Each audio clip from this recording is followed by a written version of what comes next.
क्या है शाहपुर गांव के एक छोटे से कस्बे का। सोनिया एक दिलकश दोशिजा थी। वह न सिर्फ अपनी मासूमियत बल्कि अपनी हरी भरी आंखों की वजह से पूरे गांव में मशहूर थी। लेकिन कुदरत की दी हुई ये खूबसूरती उसकी किस्मत नहीं बदल सकी।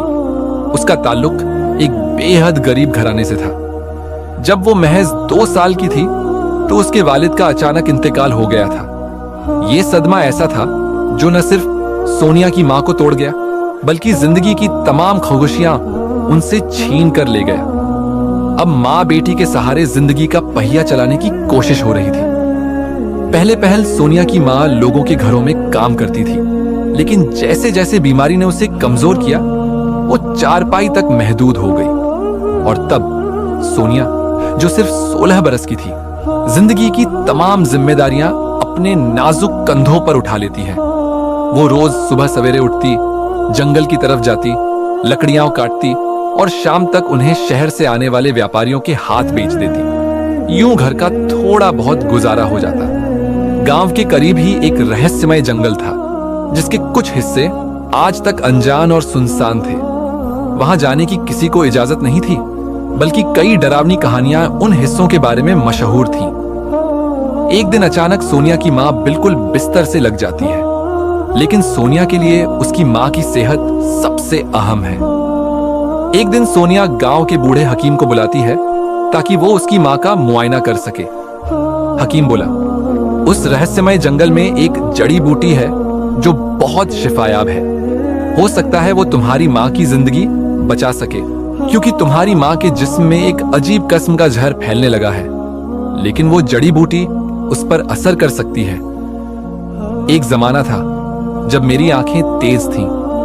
मैं खुद जंगलों में जाता, पहाड़ों से जड़ी बूटियां लाता, लेकिन अब इन आंखों की रोशनी खत्म होने लगी है। अब मैं सिर्फ ख्वाबों में उन घाटियों को देख सकता हूं। सोनिया ने उम्मीद भरी नजरों से पूछा, क्या वो दवा ऐसी है जो मेरी मां को बचा सके?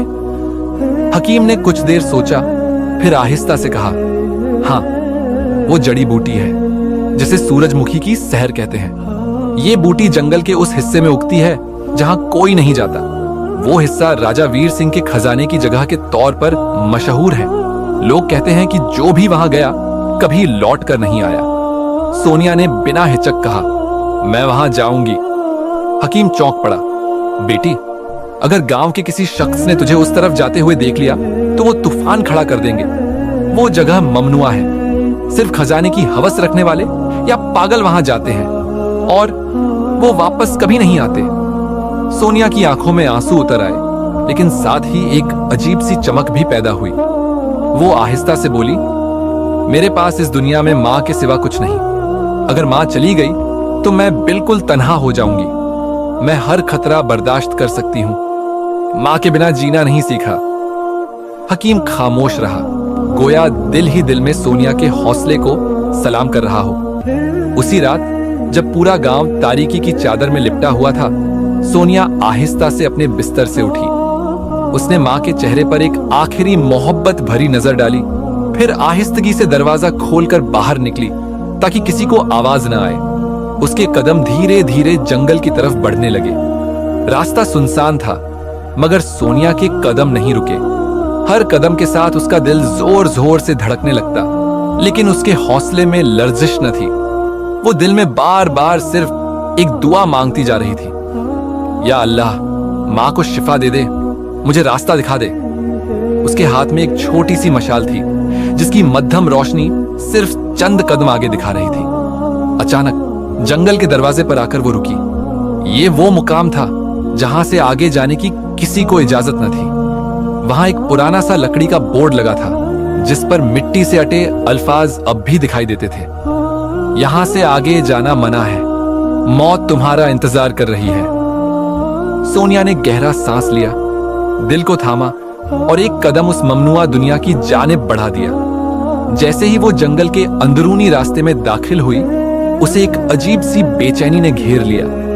अचानक फजा में ठंडक बढ़ गई, जैसे हवा में कोई रहस्यमय लम्स घुल गया हो। हर कदम के साथ ऐसा लगता जैसे कोई चीज पीछे से ताकुब कर रही हो। फिर एक लम्हा ऐसा आया जब वाकई उसे पीछे से किसी के कदमों की चाप सुनाई दी। निहायत हल्की मगर मुसलसल। सोनिया का दिल जोर जोर से धड़कने लगा। उसने फौरन रुककर पलटकर देखा, लेकिन पीछे सिर्फ चांदनी से भीगी जमीन और कुछ सरकती हुई झाड़ियां थीं। क्या ये मेरा वहम है? उसने खुद से सवाल किया। मगर जैसे ही वो आगे बढ़ी, वो आवाज फिर उभरी, टक टक टक। अब की बार आवाज थोड़ी और वाज़ेह थी। सोनिया की सांसें रुकने लगी। उसने एक बार फिर पलटकर देखा और इस बार उसकी आंखें हैरत से फैल गईं।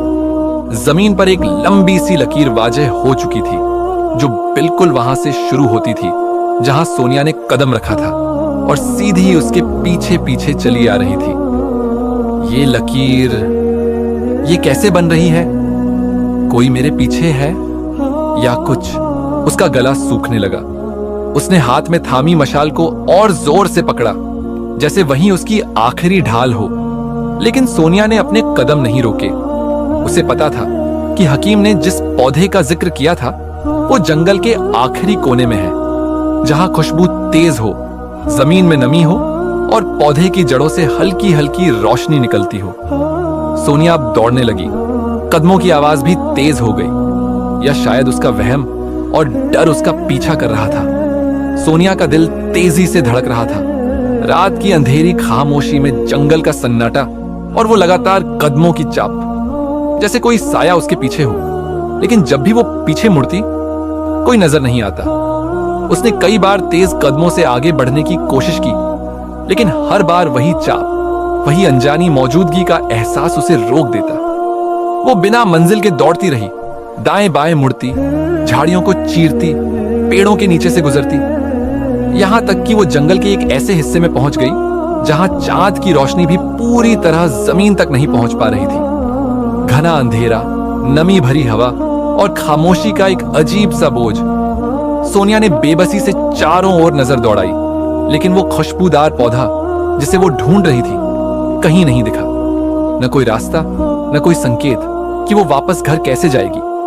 उसने अपने दोनों हाथों से सिर पकड़ लिया और एक पुरानी झुकी हुई जड़ के किनारे बैठ गई। उसके दिल की धड़कन अब आंसुओं की रफ्तार से मिल चुकी थी। आंखों से टपकते आंसू उसके हाथों पर गिर रहे थे, जैसे उसकी बेबसी को खुद कुदरत ने महसूस कर लिया हो। माँ, मैं आपके लिए सब कुछ करने निकली थी, लेकिन अब मैं खुद ही खो गई हूं। वो धीमी आवाज में बुदबुदाई। अचानक एक बार फिर वही आवाज, टक टक, नरम पर लगातार। सोनिया ने बेइख्तियार अपने सीने पर हाथ रखा। दिल इतनी जोर से धड़क रहा था कि मानो वो इस आवाज से बाहर निकलने को बेताब हो। फिर पेड़ों के बीच से, काली शाखों की ओट से एक साया हरकत में आया। सोनिया ने अपनी आंखें तेज की और वो लम्हा आ पहुंचा जिसने उसके सारे थकान, डर और घबराहट को एक पल में रोक दिया। पेड़ों की छाया से निकलकर एक लंबा चौड़ा वजीह नौजवान सामने आया।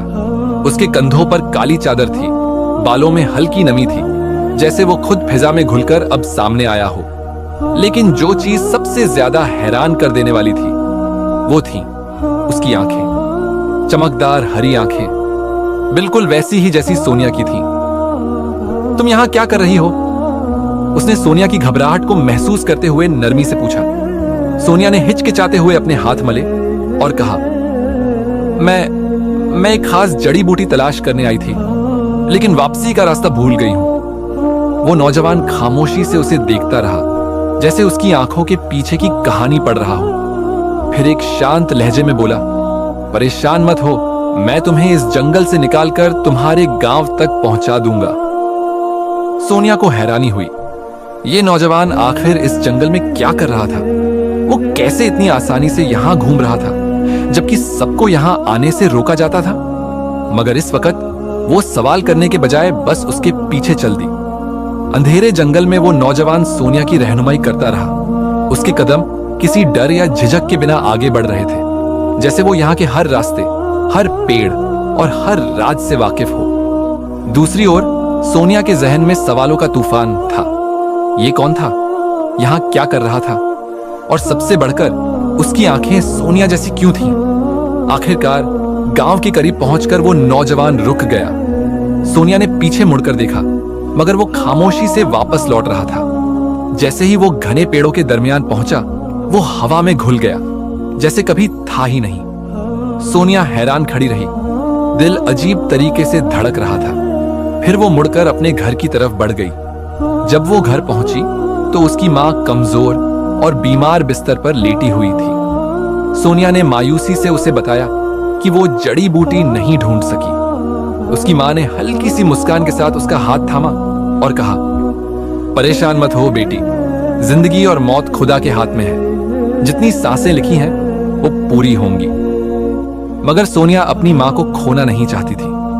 अगले दिन जब गांव का हकीम आया तो उसने मां की नब्ज देखी और गहरी सांस लेते हुए कहा, उसकी हालत बहुत नाजुक है। मुझे नहीं लगता कि ये 1 महीने से ज्यादा जी पाएगी। सोनिया का दिल जैसे मुट्ठी में आ गया, आंखों में आंसू भर आए। हकीम साहब, अगर मैं वो जड़ी बूटी ढूंढ लूं तो क्या मेरी मां बच सकती है? हकीम ने एक लम्हे के लिए उसे गौर से देखा, फिर धीरे से कहा, शिफा देने वाला खुदा है, लेकिन अगर वो जड़ी बूटी मिल जाए तो शायद तुम्हारी मां की जिंदगी लंबी हो जाए। सोनिया की आंखों में एक चमक आई। तो फिर मैं दोबारा उस जंगल में जाऊंगी, मां ने कमजोर आवाज में पुकारा। सोनिया, रात को जंगल में मत जाना बेटी, वहां। मगर सोनिया ने अपनी मां के होंठों पर उंगली रख दी। आप मेरे लिए दुनिया की सबसे कीमती चीज हैं। मैं हर कीमत पर वो जड़ी बूटी ढूंढ कर लाऊंगी। सोनिया के दिल में डर और उम्मीद की मिली जुली भावना थी। वह धीरे धीरे जंगल की ओर कदम बढ़ा रही थी, लेकिन आज वह पिछली रात की गलती दोहराना नहीं चाहती थी। इसलिए उसने अपने हाथ में छोटे सफेद पत्थर भर लिए थे। हर कुछ कदमों पर वह एक पत्थर रास्ते में गिरा देती ताकि वापसी का रास्ता चिन्हित रहे।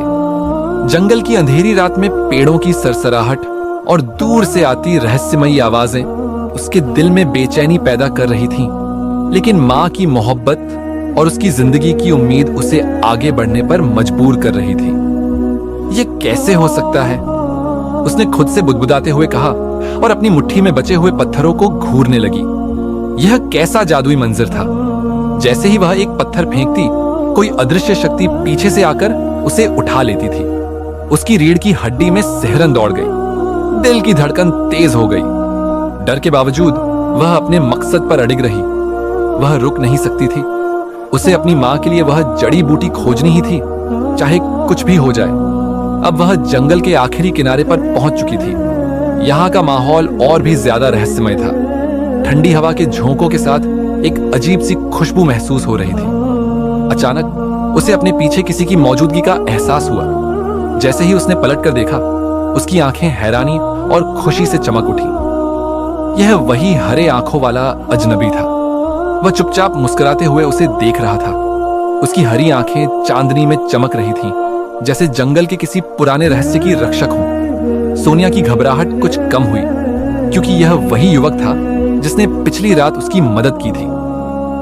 तुम हर रात यहां क्या लेने आती हो? युवक ने नरम लहजे में पूछा। सोनिया ने बेचैनी से अपने हाथ मले, फिर धीरे से बोली, मैं एक खास जड़ी बूटी खोज रही हूं जो मेरी मां को जिंदगी दे सकती है। युवक ने उसकी बात ध्यान से सुनी, फिर धीमे स्वर में बोला, यह जंगल आम इंसानों के लिए नहीं है। यहां कदम रखना बहुत खतरनाक हो सकता है, लेकिन अगर तुम वाकई अपनी मां के लिए आई हो तो मैं तुम्हारी मदद करूंगा। सोनिया की आंखों में उम्मीद की किरण चमक उठी। वह खुशी से बोली, क्या तुम सच में मेरी मदद करोगे? युवक ने हल्की सी मुस्कान के साथ सिर हिलाया, फिर गहरे स्वर में कहा, लेकिन शर्त यह है कि तुम्हें मुझ पर भरोसा करना होगा और मेरी हिदायतों पर चलना होगा, क्योंकि इस जंगल में बहुत से रहस्य छिपे हैं और कुछ चीजें ऐसी हैं जो तुम्हें नहीं देखनी चाहिए। वह उस युवक के पीछे चलने लगी और दोनों रहस्यमयी जंगल में और अंदर की ओर बढ़ने लगे। मैंने सुना था कि इस जंगल में एक खास खुशबूदार जड़ी बूटी उगती है जो बड़ी बड़ी बीमारियों का इलाज है। पिछले कई दिनों से मैं उसी पौधे की तलाश में यहाँ आती हूँ, मगर वह मुझे कहीं नहीं मिल रहा। हरे आंखों वाला युवक चुपचाप उसे देखता रहा, फिर वह हल्के से मुस्कुराया और बोला, मैं तुम्हारी मदद कर सकता हूँ सोनिया। वह पौधा मुझे पता है कहाँ है, क्योंकि मैं इसी जंगल में रहता हूँ। सोनिया चौंक गई। हैरानी उसके चेहरे पर साफ झलक रही थी। तुम इसी जंगल में रहते हो? वह धीरे से बोली, जैसे खुद से सवाल कर रही हो। युवक ने हाँ में सिर हिलाया। यह जंगल मेरा घर है। यहाँ की हर शाख, हर पत्ता, हर खुशबू मेरे लिए अजनबी नहीं है। तुम जिस पौधे की तलाश में हो वह ज्यादा दूर नहीं है। फिर उसने एक दिशा की ओर इशारा किया। सोनिया ने सिर उठाकर देखा। वाकई थोड़ी ही दूरी पर एक अजीब सी चमकदार रोशनी में नहाया हुआ पौधा झूम रहा था। उसकी खुशबू इतनी खास और गहरी थी कि पूरे जंगल में महक फैल गई थी। सोनिया तेजी से उस पौधे की ओर बढ़ी और उसे नरमी से हाथ में थाम लिया। उसकी आंखों में चमक आ गई, जैसे उसे जिंदगी की सबसे कीमती चीज मिल गई हो। वह खुशी से युवक की ओर पलटी और उत्साह से बोली, तुमने मेरी मां की जान बचा ली। मैं तुम्हारी शुक्रगुजार हूं। युवक चुपचाप मुस्कुराया। उसकी आंखों में एक गहरा सुकून और एक अनजाना एहसास था। सोनिया ने हिचकिचाते हुए पूछा, क्या तुम हमेशा इस जंगल में रहते हो? मैंने कभी किसी को यहां नहीं देखा। हाँ, मैं यहीं रहता हूं और तुम्हें भी अक्सर देखता हूं। जब तुम दिन में लकड़ियां बटोरने आती हो, जब तुम पेड़ों के बीच खोकर हवा से बातें करती हो और जब तुम थक कर साया ढूंढती हो, मेरी नजर हमेशा तुम पर रहती है। इसीलिए आज रात जब तुम आई तो मैं तुम्हारे पीछे पीछे चल पड़ा। सोनिया हैरान रह गई। उसका दिल अजीब सी रफ्तार से धड़कने लगा, जैसे वह कुछ जानने लगी हो जो उसने पहले कभी महसूस नहीं किया था। अब वह लौटने लगी। जड़ी बूटी उसके आंचल में थी और दिल में अजीब सी खुशियों और बेचैनी। मगर जैसे ही वह चलने लगी, अचानक वह युवक फिर बोला, सोनिया। वह रुक गई। क्या तुम मुझसे दोबारा मिलने आओगी?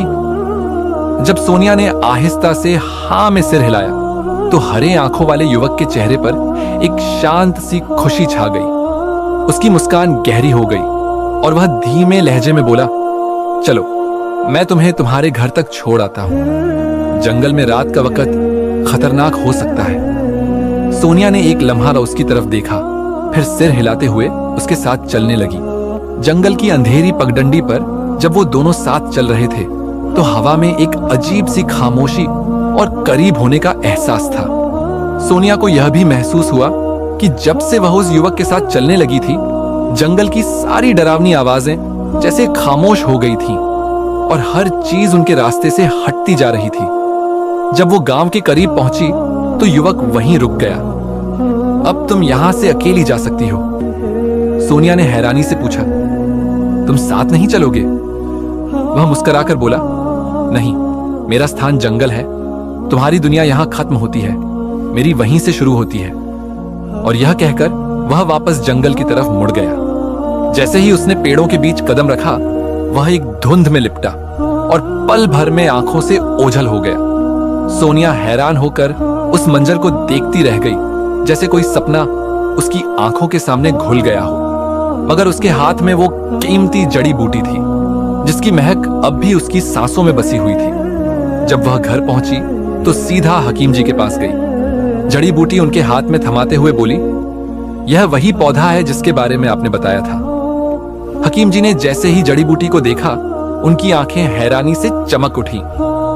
सुभान अल्लाह बेटी, यह वाकई वही पौधा है। वह खुशी से सोनिया की तरफ मुतवज्जे हुए और कहने लगे, तुमने यह कहां से हासिल किया?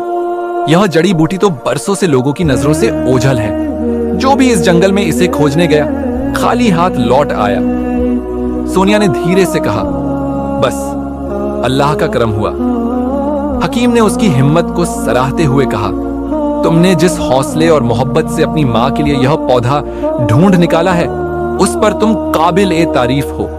यह न सिर्फ तुम्हारी मां के लिए शिफा का जरिया बनेगा, बल्कि दूसरों बीमारों के लिए भी जिंदगी की किरण हो सकता है।